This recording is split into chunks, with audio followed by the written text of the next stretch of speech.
G'day, Shed Sessions, Capulus Roastery, The Daily Grind. I'm Jono. Let's do it.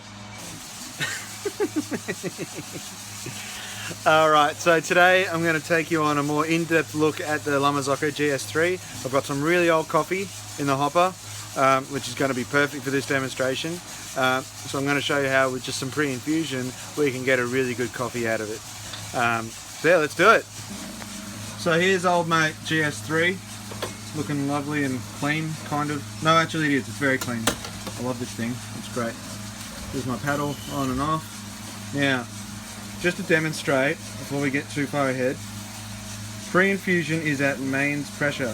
Now, the pump in the coffee machine takes whatever pressure is coming from the mains and then adds to it to get to our 9 bars of pressure. So when I'm halfway across with the paddle, I'm at 3 bars, which is mains pressure. Right, that's what's coming through after the pressure reducing valve. And when I move it all the way across, we hear the pump kick in. Right, so that's how it's going to work. Alright. Right, so just to go over the temperatures, you'll see here on the display it says 91.6. That is the temperature of the charged water. So whatever comes out here right now, that's 91.6 or whatever it says. Right, the coffee boiler, which says just back here, is at 94. Right, and then the main boiler is at 125. Why is it at 125? Because it's under pressure. You can actually change the boiling point of water, or any liquid for that matter, when you put it under pressure. Hence why it's not like bubbling and gurgling away there. So we go 125, 94, 91.468, whatever. Alright, here we go. Alright, so I've got my coffee in my handle. I've got 22 grams, Southern Hive blend. It's only about 3 weeks old actually, but it's been sitting in the hopper since it was roasted. So it's oxidized, it's sun damaged, it's sitting in its own stink, you know, that kind of stuff. So it's about as bad as coffee really should be allowed to get, or not even really. But we're going to make a cracking coffee out of that. First things first, quick purge. Right, now we're just going to see where we're at by doing a 5-second pre-infusion. Halfway on the handle, while the gauge on the right goes down to 3 bars, roughly 5 seconds. Let's see where we're at.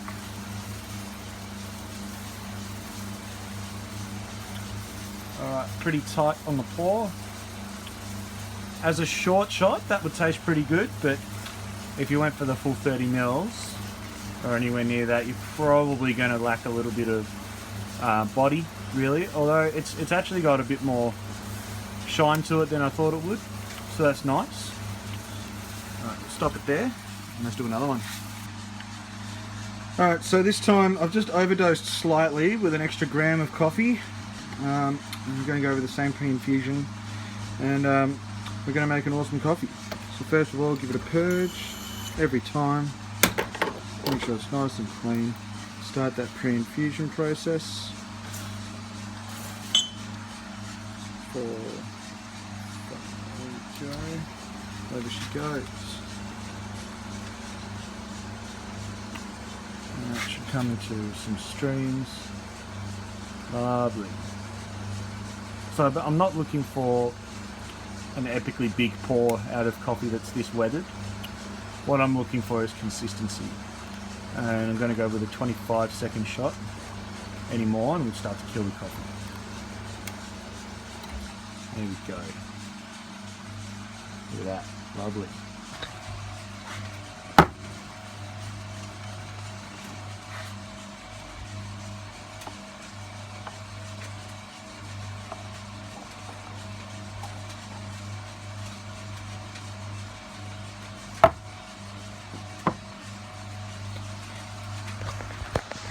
Boom.